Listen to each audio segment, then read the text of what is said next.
जी हाँ, नमस्कार साथियों। मैं आप लोगों को वृद्धि से रूबरू कराने वाला हूँ क्योंकि वृद्धि एक ऐसा टॉपिक है साथियों जो कि शिक्षक भर्ती का एक बहुत ही अच्छा टॉपिक माना जाता है क्योंकि यहाँ से काफ़ी अच्छे लेवल से क्वेश्चन पूछे जाते हैं, लेकिन डायरेक्ट क्वेश्चन यहाँ से पूछे जाते हैं, है ना? तो वृद्धि को यदि आप इस वीडियो की वजह से समझते हैं तो कहीं न कहीं वृद्धि से आपके क्वेश्चन नहीं छूटने वाले साथियों। छोटा टॉपिक है पर समझना बहुत ज़रूरी है ना? तो एक-एक पॉइंट पे मैं आपको बहुत ही अच्छा से समझाने का यहाँ पे प्रयास करूँगा, ठीक है?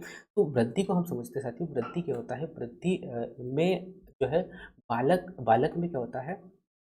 परिवर्तन हमें यहाँ पे देखने को मिलता है। कुछ जैसे आप कोई बालक को देखते हो जब वो शिशु अवस्था में होता है, उसी के बाद में जब 4 से 5 वर्ष बाद उसी बालक को देखोगे तो कहीं न कहीं उसके शारीरिक रूप से बहुत सारी चीज़ों में परिवर्तन आ जाता है। वो चाहे हाथ हो या पैर हो या कान हो या नाक हो या फिर सिर हो, तो बॉडी के सभी पार्टों में कहीं न कहीं परिवर्तन आपको देखने को मिलते हैं। वही यदि आप इस ग्रेट खली की बात करें साथियों, तो यदि कोई व्यक्ति जो है जिसको आपने बचपन में देखा था, है ना? शिशु अवस्था में देखा था, उसके बाद में उसको जब आप 20 से 18 से 20 वर्ष में देखते हो, तो कहीं न कहीं वो एक बहुत ही अलग रूप से आपको देखने को मिलेगा, जिसमें कि उसके शारीरिक रूप से उसके जो बॉडी के जो पार्ट्स हैं, वो चाहे हाथ हो या पैर हो या कान हो या नाक हो, सभी अलग जो है आपको वहाँ पे देखने को मिलेंगे, यानी कि बढ़ता हुआ क्रम में देखने को मिले। तो कहीं न कहीं आपको यहाँ पे परिवर्तन आपको देखने को मिला, है ना?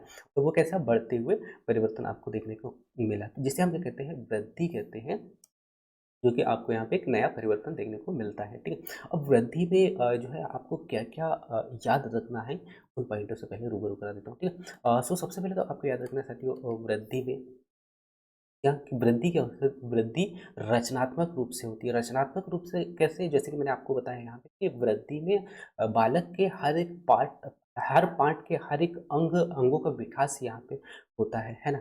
वो चाहे कान हो या नाक हो, तो सभी में यहाँ पे परिवर्तन हमें देखने को मिलता है और उस परिवर्तन से ही एक बालक का निर्माण होता है और वो बालक का निर्माण होता-होता वह किशोर अवस्था तक पहुँचता है ना? और किशोर अवस्था के बाद में वह एक वृद्ध व्यक्ति तक जाता है। तो ये वृद्धि कैसे होती है?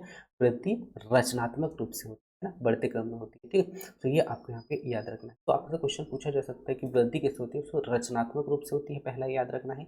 सेकंड आपको याद रखना है वृद्धि में बहुत ही महत्वपूर्ण पॉइंट आता है साथियों, बाह्य रूप, है ना? सो वृद्धि को आप बाहरी रूप से देख सकते हो, जैसे आप यहाँ पे देख पा रहे होंगे जो कि ग्रेट खली का मैंने यहाँ पे इमेज लिया है। सो ग्रेट खली के यदि आप हाथ पे देखोगे या उसके पैर देखोगे या उसका यदि आप फेस देखोगे तो कहीं न कहीं जो वृद्धि उसमें हुआ है, उसे आप कैसे देख पा रहे हो? बाहरी रूप से देख पा रहे हो, ना कि अंदरी रूप से, है ना? तो वृद्धि को हम बाहरी रूप से देख सकते हैं। ये क्योंकि आप लोगों के लिए बहुत ही इम्पोर्टेंट पॉइंट है, ठीक है? तो ये आपको यहाँ पे याद रखना है। इसके बाद में परिपक्वता। परिपक्वता क्या होती है? शारीरिक यानी कि शरीर से संबंधित होता है। जो कि वृद्धि जो है साथियों, वृद्धि एक स्टेज तक बढ़ता तो है, जैसे आप यहाँ पे देख पा रहे होंगे ये जो छोटा जो बालक है, इसका एज बढ़ रहा है, इसके बाद में इसका भी एज बढ़ेगा। इसके बाद में जब खली वाला जो एज आता है, खैर वैसे खली का काफ़ी एज ज़्यादा होगा जहाँ तक मैं यह मानता हूँ, फिर भी 18 से 20 साल तक जो एज जो है काफ़ी स्पीड से बढ़ता है ना? उसके बाद में धीरे-धीरे कम होने लगता है और एक ऐसा स्टेज आता है साथियों जिसमें कि वृद्धि होना कैसे हो जाता है, रुक जाता है। सो आपसे क्वेश्चन पूछा जा सकता है कि क्या वृद्धि निरंतर चलने वाली प्रक्रिया है या फिर एक निश्चित स्टेज में आके रुक जाता है? तो आपको याद रखना है कि वृद्धि जो है निरंतर नहीं चलता बल्कि एक निश्चित स्टेज में जाके कैसा हो जाता है, रुक जाता है, ठीक है? तो हमने यहाँ पे रचनात्मक भाई और परिपक्वता जो है 3 पॉइंटों को बहुत ही अच्छे से समझने का प्रयास किया है, ठीक है? इसके बाद में लेके चलता हूँ साथियों मैं नेक्स्ट अगले पे, और वृद्धि को आप माप सकते हैं जैसे हाइट हो गया कि आपका हाइट कितना बढ़ा 5 साल में या 10 साल में या 15 साल में या 20 साल में, है ना? या फिर आपका वज़न कितना है? सो वृद्धि को हम सामान्य रूप से माप सकते हैं कि भैया मेरा 50 केजी है, मेरा हाइट जो है 5 फुट है या 6 फीट है। ये सब आप जो है इनका मापन कर सकते हैं, ठीक है?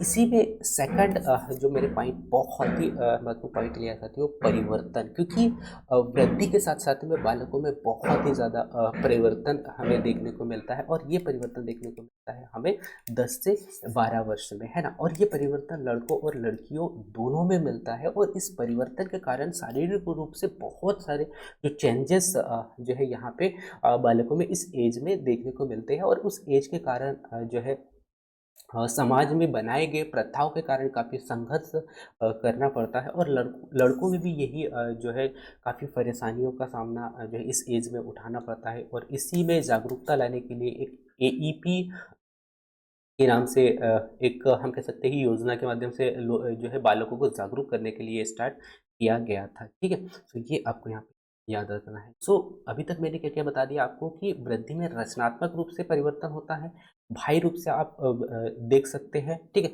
और वृद्धि में परिपक्वता यानी कि एक निश्चित निश्चित स्टेज तक बालकों का वृद्धि होता है, उसके बाद में कैसे हो जाता है, रुक जाता है, ठीक है? और इसका हम वृद्धि का मापन कर सकते हैं, वो चाहे हाइट हो या फिर उसका वेट हो, ठीक है? और परिवर्तन जो कि मैंने आप लोगों को यहाँ पे बता दिया है कि बालकों में 10 से 12 वर्ष में बहुत ही ज़्यादा परिवर्तन आपको यहाँ पे देखने को मिलेंगे, है ना? और इस लड़कों में परिवर्तन जो आता है, और उस परिवर्तन में बालकों को जो है संघर्ष करना पड़ता है, और उस संघर्ष से बचने के लिए हम कह सकते हैं कि उसको जो है परेशानियों से बचने के लिए, बचाने के लिए, है ना, उसको जागरूक करने के लिए एक एईपी एक चलाया गया था, योजना चलाया गया था, हम कह सकते हैं, जिससे कि उनको जागरूक किया जा सके। इसके बाद में नेक्स्ट अगला बहुत ही वेरी वेरी इंपॉर्टेंट पॉइंट है ये भी कि वृद्धि में आपको जैविक प्रक्रियाएं देखने को मिलती है ना? कि जैसे-जैसे बालक का वृद्धि होता है उसमें बहुत सारे जैविक, रासायनिक, केमिकल जो प्रक्रिया जो हमें वहाँ पे कहीं न कहीं बालकों में देखने को मिलती है, जो कि शरीर से जुड़ा हुआ है यह भी, ठीक है? इसके बाद में सेकंड जो पॉइंट है साथियों, वातावरण और आनुवांशिक, ये एक ऐसा पॉइंट है जो कि आपको यहाँ से डायरेक्टली क्वेश्चन पूछा जा सकता है। कैसे? कि क्या वृद्धि में वातावरण और आनुवांशिक दोनों आवश्यक है या नहीं, है ना? तो आपको याद रखना है कि वातावरण और जो है आनुवांशिक आनुवांशिक दोनों ही वृद्धि में महत्वपूर्ण भूमिका निभाते हैं, ठीक है? अब इसको हम समझते हैं। यदि मैं वातावरण की बात करूँ साथियों, तो यदि आप अलग-अलग क्षेत्र के बालक को देखोगे, तो यदि मैं एग्ज़ाम्पल के तौर पे लूँ, यदि आप इंडिया के बालक को देखोगे या फिर कहीं ऑस्ट्रेलिया के देखते हो या फिर ब्रिटेन के देखते हो, है ना? या साउथ अफ्रीका के देखते हो, तो हर एक बालक में कहीं न कहीं वहाँ का वातावरण के आधार पे बालकों का वृद्धि होता है ना? ऐसे ही आनुवांशिकता को यदि आप समझें, तो आनुवांशिकता में भी जो है जिस बालक बालक के पेरेंट्सों में जो गुण पाए गए हैं ना, वही गुण जो है बालकों में देखने को मिलते हैं। जैसे कोई बालक के जो पिता और माता बौने हैं, तो कहीं न कहीं बौनेपन का जो गुण है, वो बालकों में देखने को मिलेंगे, है ना? सो वृद्धि में जो है वातावरण और आनुवांशिक दोनों ही महत्वपूर्ण होते हैं, ठीक है? और उसी के आधार पर वृद्धि हमें बालकों में देखने को मिलती है। इसके बाद में नेक्स्ट अगला जो पॉइंट मैंने यहाँ पे लिया है, वृद्धि दर। सो वृद्धि दर क्या होता है साथियों? कि कोई भी बालक में वृद्धि का जो दर होता है वो कैसा होता है, निरंतर चलते रहता है ना? निरंतर चलते रहता है, लेकिन एक ऐसा स्टेज आता है, उस स्टेज के बाद में वृद्धि कहीं न कहीं धीरे-धीरे रुक जाता है। ये भी आपको यहाँ पे याद रखना है, ठीक है? और वृद्धि जो है साथियों अलग-अलग बालकों में अलग-अलग हो सकता है, क्योंकि आप ये नहीं कह सकते हो कि जैसे 5 साल का कोई बालक है जिसका वृद्धि एक अलग दर से हो रहा है, और वही दूसरा जो बालक है 5 साल का जिसे हम कहते हैं बी, है ना? तो सभी का वृद्धि जो है सेम नहीं होगा, है ना? कि किसी का वृद्धि में वो चाहे हम कहें पैर या हाथ हो, या फिर शारीरिक रूप से मस्तिष्क का वृद्धि हो रहा है, तो कहीं न कहीं हर एक बालक में अलग-अलग हो सकता है। वृद्धि की दर अलग-अलग हो सकता है ना? यानी कि किसी का वृद्धि स्पीड से होता है, तो किसी का वृद्धि धीमे गति से होगा, है ना? और ये दोनों इसी के कारण होते हैं, वातावरण और आनुवंशिकता के कारण, जेंडर के कारण जो है ये हमें परिवर्तन देखने को मिल सकता है। सो आपको यही याद रखना है कि वृद्धि जो होता है हर एक बालक में समान नहीं होता है, अलग-अलग बालक में अलग-अलग हो सकता है वृद्धि की दर, यानी कि किसी में तेज़ होगा या तो किसी में धीमा होगा, ठीक है? तो ये आपको याद रखना है। इसके बाद में जो है वृद्धि कैसा होता है, व्यक्तिगत होता है। व्यक्तिगत होता है मीन्स कि हर एक बालक का वृद्धि अलग-अलग हो सकता है। यदि आप अपने आप में वृद्धि करना चाहते हो, क्योंकि बहुत बार देखा होगा आपने कि बहुत सारे बालकों का वृद्धि नहीं हो पाता है। वो वे व्यायाम या जिम जाके या फिर जो है एक्सरसाइज करके कहीं न कहीं अपने वृद्धि को बढ़ाने का प्रयास करते हैं, तो कुछ हद तक जो है काफ़ी बढ़ा सकते हैं और ये व्यक्तिगत रूप से आप चाहें तो वृद्धि कर सकते हैं। सो वृद्धि कैसा होता है व्यक्तिगत रूप से होता है, ठीक है? सो यहाँ पे मैंने जो है तीनों काफ़ी महत्वपूर्ण महत्वपूर्ण पॉइंटों से रूबरू कराया, तो वो चाहे रचनात्मक हो या भाई हो या परिपक्वता हो या मापन हो, है ना? या परिवर्तन हो। इसके बाद में जैविक प्रक्रियाओं के बारे में बताया मैंने, उसके बाद में वातावरण एवं आनुवांशिक के बारे में बताया, जो कि दोनों ही वृद्धि में महत्वपूर्ण भूमिका निभाते हैं और वृद्धि दर अलग-अलग होता है, जो कि अलग-अलग बालकों में अलग-अलग देखने को मिलेगा और व्यक्तिगत होता है, जो कि आप जितना वृद्धि करना चाहें, व्यायाम या फिर हम कह सकते हैं जिम के माध्यम से भी आप कर सकते हैं, ठीक है। और इसके बाद में नेक्स्ट आता है साथियों वृद्धि का ग्राफ, हम यहाँ पे समझते हैं, है ना? जो कि अलग-अलग स्टेजों में अलग-अलग दर से आपको यहाँ पे देखने को मिलेगा, ठीक है। तो यदि मैं शिशु अवस्था की बात करूँ, तो शिशु अवस्था में कहीं न कहीं वृद्धि की जो दर होती है साथियों, वो कैसे होती है? तो आपको यहाँ पे याद रखना है, कैसे होती है? बहुत तेज़ होगी यहाँ पे, कैसे होगी? बहुत तेज़ होगी, ये आपको यहाँ पे याद रखना है। क्वेश्चन पूछा जा सकता है कि वृद्धि की दर सबसे अधिक जो है किस अवस्था में होती है? तो आपको याद रखना है शैशव अवस्था में होती है, ठीक है। इसके बाद पश्चात नेक्स्ट अगला जो स्टेज आता है आरंभिक बाल्यावस्था, है ना? तो यहाँ पे बहुत तेज तो नहीं हम कह सकते हैं, लेकिन अ, कुछ हद तक काफ़ी तेज होती है, ठीक है। इसके बाद में मध्य बाल्यावस्था जो आती है, मध्य बाल्यावस्था में कुछ हद तक हम कह सकते हैं तेज होती है ना? यानी कि आरंभिक बाल्यावस्था में मैंने क्या कहा, तेज होती है। सबसे ज़्यादा तेज किसमें होती है? शैशव अवस्था में होती है। तेज होती है यदि पूछे तो आधुनिक बाल्यावस्था में होती है, इसके पश्चात मध्य बाल्यावस्था में कुछ हद तक होती है ना? कुछ हद तक कैसे होती है? तेज़ होती है, ठीक है? ये आपको याद रखना है। इसके बाद में नेक्स्ट अगला जो अवस्था आता है उत्तर बाल्य अवस्था, जिसमें कि बहुत ही कम तेज़ी जो है वृद्धि यहाँ पे आपको देखने को मिलेगा, जिसे हम कहते हैं पठारीय अवस्था, है ना? क्या कहा जाता है? पठारीय अवस्था।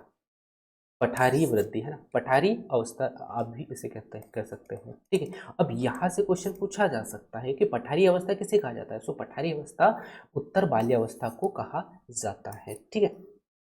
जो कि आपको याद रखना है, जिसमें कि वृद्धि बहुत ही कम, बहुत ही धीमी गति से होता है। इसके पश्चात नेक्स्ट अगला जो स्टेज आता है, जिसमें कि वृद्धि एकदम से बढ़ता है, जिसे हम कहते हैं किशोर अवस्था। तो यहाँ पे कहीं न कहीं बालकों का जो वृद्धि है, काफ़ी स्पीड से आपको यहाँ पे देखने को मिलेगा, ठीक है। तो यहाँ पे वृद्धि की के जो पूरे पॉइंट थे साथियों, उनको मैंने बहुत ही अच्छे से यहाँ पे एक्सप्लेन करने का प्रयास किया।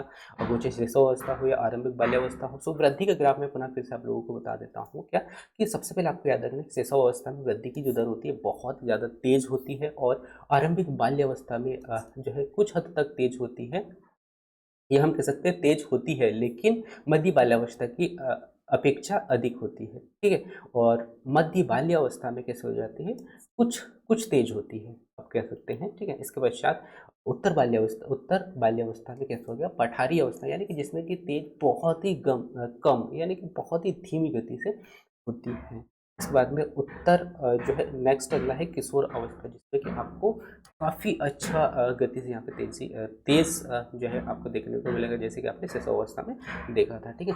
तो ये जो पूरे पॉइंटों से मैंने आप लोगों को यहाँ पे रूबरू करा दिया, सो मैं उम्मीद करता हूँ कि वृद्धि से अब आपके क्वेश्चन गलत नहीं होने वाले हैं।